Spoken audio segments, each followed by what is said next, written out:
আসসালামু আলাইকুম everyone, welcome back to my channel. আজ আমি এমন একটি রেসিপি শেয়ার করব যেটা যে কোনো সময় ঝটপট বাচ্চাদের তৈরি করে দিতে পারেন। এই রেসিপিটিকে কয়েন বিস্কিট বলা হয়। এটা বানানো অনেক সহজ, এটা দেখতে যতটা সুন্দর খেতেও অনেক সুস্বাদু। ভীষণ মজার মুচমুচে বিস্কিট রেসিপিটি আজ আমি আপনাদের সাথে শেয়ার করব।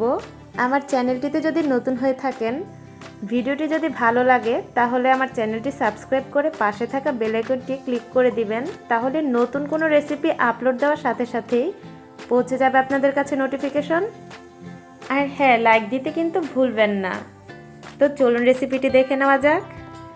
রেসিপিটি তৈরি করতে একটি মিক্সিং বোলে নিয়ে নিয়েছি রুম টেম্পারেচারে থাকা একটি ডিম। এখন দিব 2 টেবিল চামচ আইসিং সুগার। আর মিষ্টির পরিমাণটা যদি আপনারা কিছুটা বাড়িয়ে খেতে পছন্দ করেন তাহলে এখানে 3 টেবিল চামচ আইসিং সুগার ব্যবহার করতে পারেন।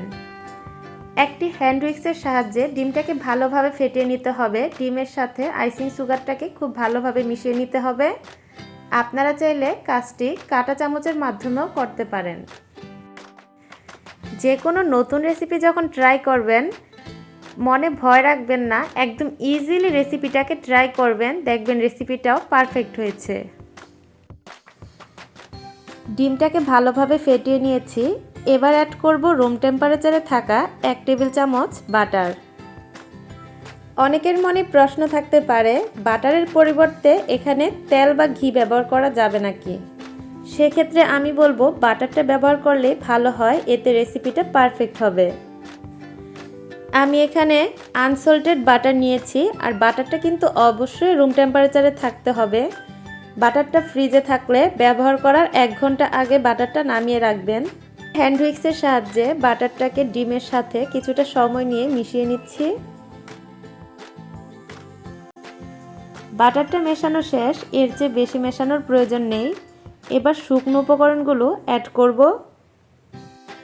যে কোনো বেকিং আইটেমে শুকনো উপকরণগুলোকে একটু চেলে ব্যবহার করলে ভালো হয়। দিয়ে দিলাম 1/3 কাপ ময়দা, 1/4 টিস্পুন বেকিং পাউডার, ফ্লেভারের জন্য ব্যবহার করব 1/2 টিস্পুন ভ্যানিলা পাউডার। আপনাদের কাছে যদি না থাকে আপনারা চাইলে ভ্যানিলা এসেন্সটাও ব্যবহার করতে পারেন।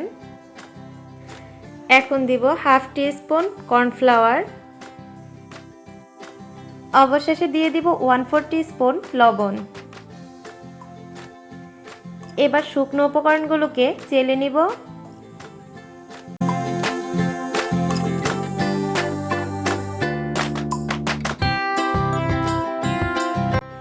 শুকনো উপকরণগুলোকে ভালোভাবে ডিমের সাথে মিশিয়ে নিতে হবে।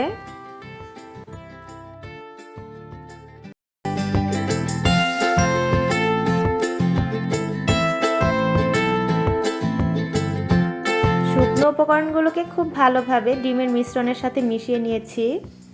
বেশি সময় নিয়ে করলে বাটারটা অতিরিক্ত গলে যায়, সেক্ষেত্রে বিস্কিটগুলো কিন্তু পারফেক্ট হয় না। ব্যাটারটা দেখতে ঠিক এরকম হবে।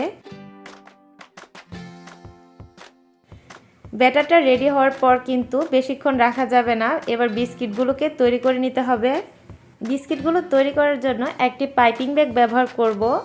সেজন্য একটি গ্লাস নিয়ে নিয়েছি, গ্লাসের ভিতরে পাইপিং ব্যাগটি রেখে এবার সম্পূর্ণ মিশ্রণগুলোকে পাইপিং ব্যাগের ভিতরে দিয়ে দিব।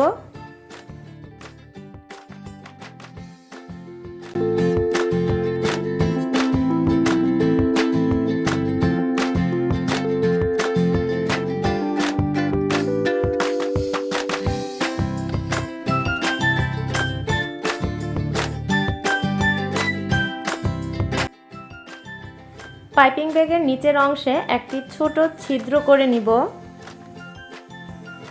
বিস্কিটগুলোকে বেক করে নেওয়ার জন্য একটি মোল্ড নিয়ে নিয়েছি। মোল্ডটিতে তেল ব্রাশ করে একটি পেপার বিছিয়ে নিয়েছি। আমি কিভাবে বিস্কিটগুলো তৈরি করছি আপনারা দেখতে থাকুন।